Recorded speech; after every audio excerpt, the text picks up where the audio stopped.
Bom dia, meus amados amigos e irmãos na parte de Cristo.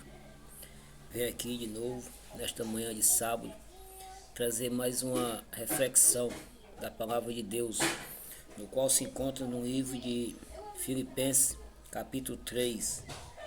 Vou estar lendo aqui do versículo 1 até o 7 para a nossa meditação, para que nós viemos dar mais ouvido à palavra de Deus, buscando se aproximar mais da presença do Senhor e examinando sempre as nossas vidas para a presença de Deus, como é que nós se encontramos, né? E vamos ver aqui o que a Bíblia fala para nós, onde tem por título a exortação referente à alegria cristã. Hoje muitos dos irmãos não gostam de ouvir essa palavra de exortação, mas temos que entender que toda a palavra de Deus ela é exortação e ensinamento para quem quer morar no céu. Amém? Vamos lá. Quanto ao mais, irmãos meus, alegrai-vos no Senhor.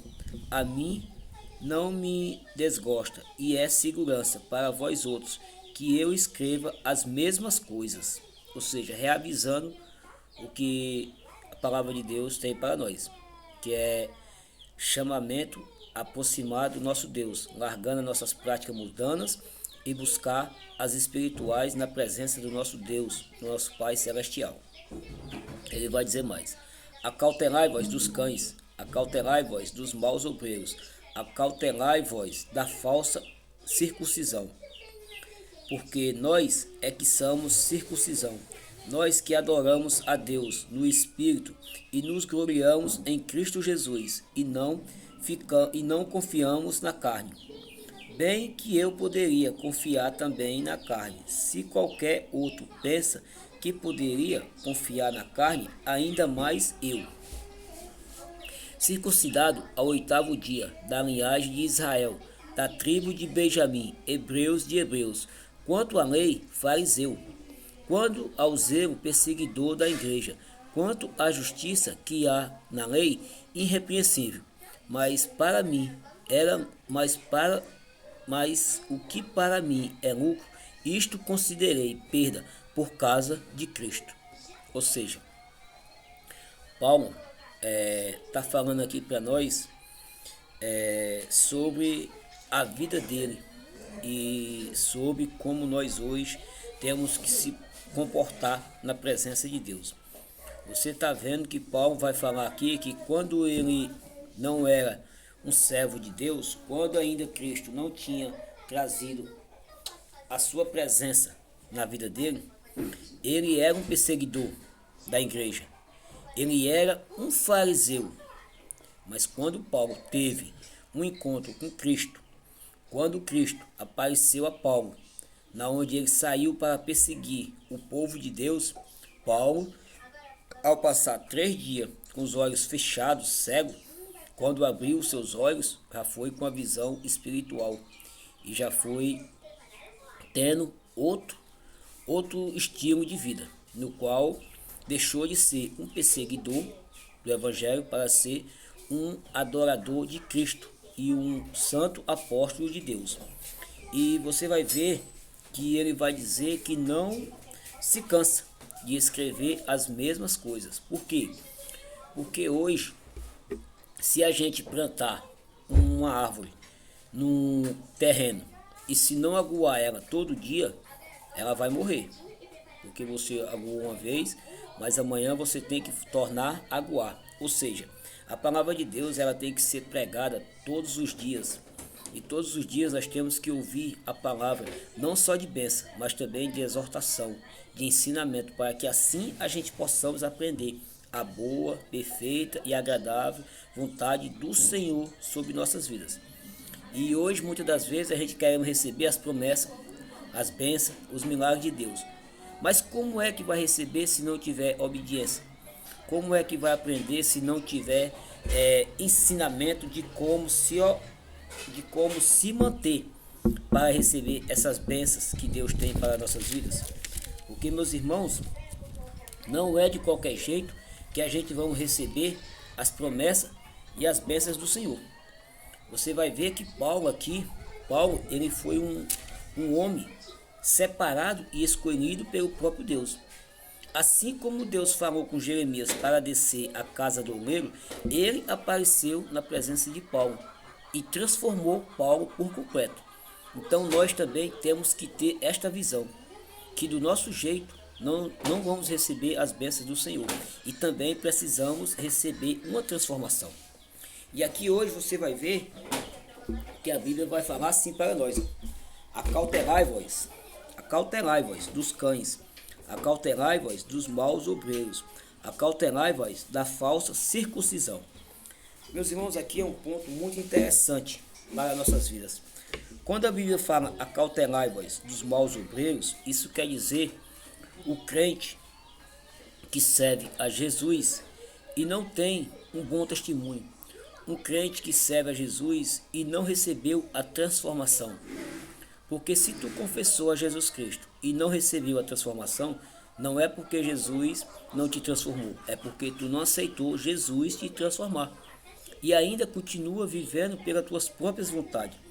Quando ele vai dizer aqui, acautelai-vos da falsa circuncisão, meus irmãos, a circuncisão, há um tempos atrás, que nem vai falar aqui no versículo 5, onde vai dizer: circuncidado ao 8º dia, da linhagem de Israel, da tribo de Benjamim, hebreus de hebreus, é porque o povo de antigamente, eles tinham o costume de, ao 8º dia da criança masculina nascido, eles circuncidavam o perpúcio do pênis do menino.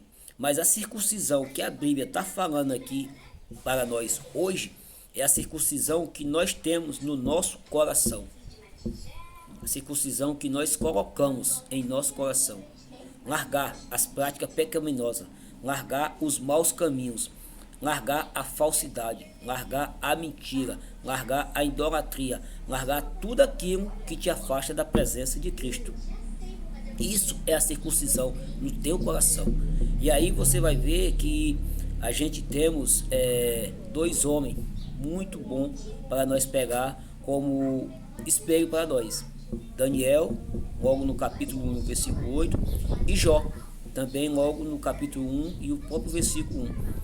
E hoje, muitas das vezes, a gente queremos receber as bênçãos, as promessas do Senhor, mas queremos continuar de qualquer jeito. E um versículo muito bonito para se gravar na mente e no coração e procurar a praticar ele em nossas vidas. Gálatas 2:20. Crucificado estou com Cristo, já não vivo mais eu, mas Cristo vive em mim. Nós devemos ter que colocar esses versículos em nossas mentes, para que assim nós venhamos ser uns bons testemunhos de Cristo. Porque o crente, ele é um bom testemunho de Cristo, vivo aqui na terra.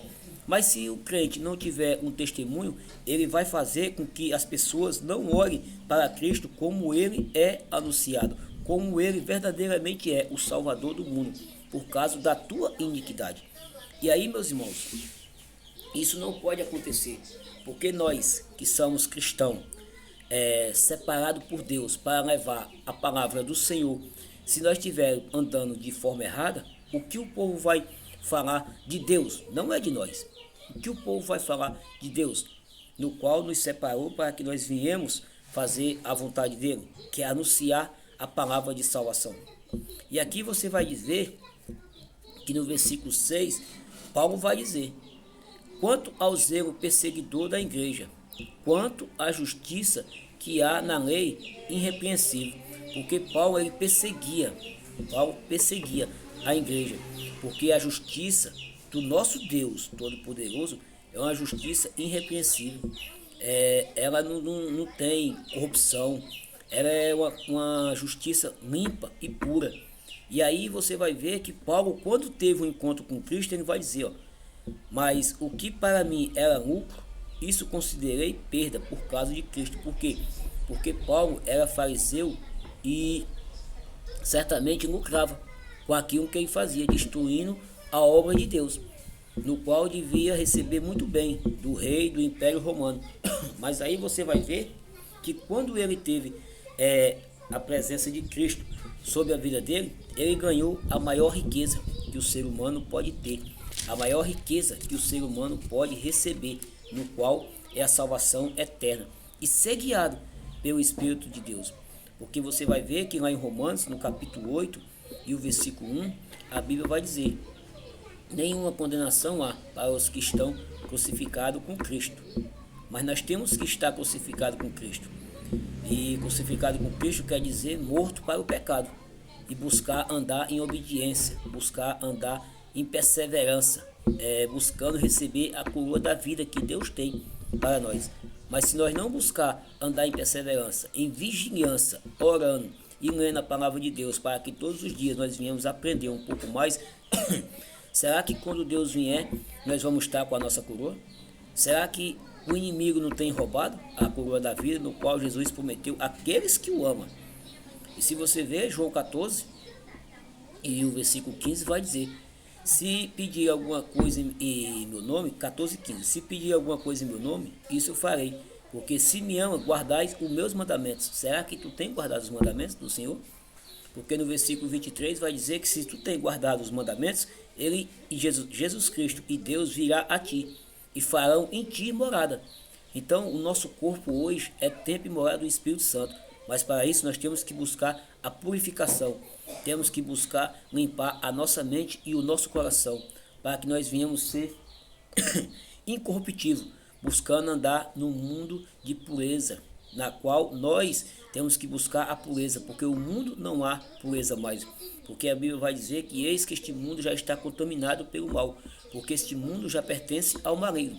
Mas se nós que somos cristãos não fizer a diferença, toda a humanidade vai estar perdida. E aí vai sim dizer que o inimigo venceu, porque vai tornar a morte de Cristo em vão. E eu creio que você, que é cristão, sabe que a morte de Cristo não foi em vão. A morte de Cristo teve um propósito, que foi salvar a tua e a minha vida. Mas que nós viemos alcançar essa salvação, temos que buscar a presença de Deus sobre nossas vidas. Porque quando Paulo fala que o que ele tinha lucro, isso ele considerou perda por causa de Cristo, é porque ele sabe que o homem aqui na terra pode conquistar muitas coisas, mas ganhar aquilo que verdadeiramente é lucro é só salvação, que tem através da palavra do nosso Deus Todo-Poderoso. Então que nós não viemos ser enganados pelo inimigo, porque o diabo, o teu adversário e o meu também, ele já não tem mais salvação, mas para nós temos salvação através de Cristo Jesus, nosso Senhor. Romanos 8,15 vai dizer: porque nós somos filhos de adoção, através do nosso Senhor Jesus Cristo, Salvador de nossas vidas. Então que nós não venhamos ser enganados pelo diabo, para que quando Cristo voltar juntamente com o reino, os anjos e a glória de Deus, nós não viemos estar aonde o diabo vai ser lançado. Porque no livro de Apocalipse, no capítulo 20 e o versículo 10, está escrito: o diabo, o sedutor deles, foi lançado para dentro de um lago de fogo e enxofre, onde já se encontra não só a besta, meus irmãos, como também o falso profeta, e serão atormentados de dia e de noite, pelos séculos dos séculos. E aqui você vai ver que o falso profeta, ele vai se encontrar aqui no capítulo, aqui no versículo 2, ó. Acautelai-vos dos cães, acautelai-vos dos maus obreiros. Ou seja, aqueles que andam falando o que querem, falando o que Deus não mandou. E hoje nós sabemos que as igrejas, não só uma igreja, mas todas as igrejas estão contaminadas, porque tem muita gente falando o que Deus não mandou. Muita gente hoje profetizando pela emoção e pela vontade da carne. Meus irmãos, não brinque com a palavra de Deus. Não brinque de sair profetizando aquilo que Deus não mandou. Porque a palavra de Deus, meus irmãos, ela tem poder. E quando tu faz aquilo que Deus não mandou, tu está tornando Deus um mentiroso para o povo. Porém, você tem a consciência limpa que Deus não mandou, não fale, não faça. Mas faça aquilo que está escrito na Bíblia. Aplique o que a Bíblia está falando para você. Porque quando João Batista apareceu no mundo, onde você vai ver lá em Mateus capítulo 3, anunciando a palavra do reino, ele mandou o povo se arrepender para que venha alcançar salvação. E Deus, todas as vezes que ele fala com o povo, através de um profeta seu, ele vai chamar o povo ao arrependimento. Então a profecia, que ela não vem através de você mandar a pessoa se consertar para receber aquilo que vem de Deus, essa promessa não é de Deus, mas é sua. E você pode cumprir alguma coisa na vida de alguém? Então, meus irmãos, que nós viemos buscar mais andar em retidão, buscar obedecer a palavra do Senhor, porque senão nós não vamos ser achados no livro da vida. E eu creio que todos que são evangélicos querem entrar no céu, mas se não se consertar, se não deixar de lado a tua vontade, vivendo pela carne, se gloriando aqui, onde vai dizer no versículo 4, se gloriando pela tua carne e não buscando a espiritualidade que vem de Cristo, tu não vai ser achado no livro da vida. Pelo contrário, tu vai ouvir, afastai-vos tu de mim, que pratica tais iniquidade, e será lançado no fogo do inferno. Que Deus abençoe, que você possa dar ouvido a essa palavra e que busque mais a presença de Deus através da leitura e dos ensinamentos que tem na Bíblia. Que Deus abençoe a todos. Amém.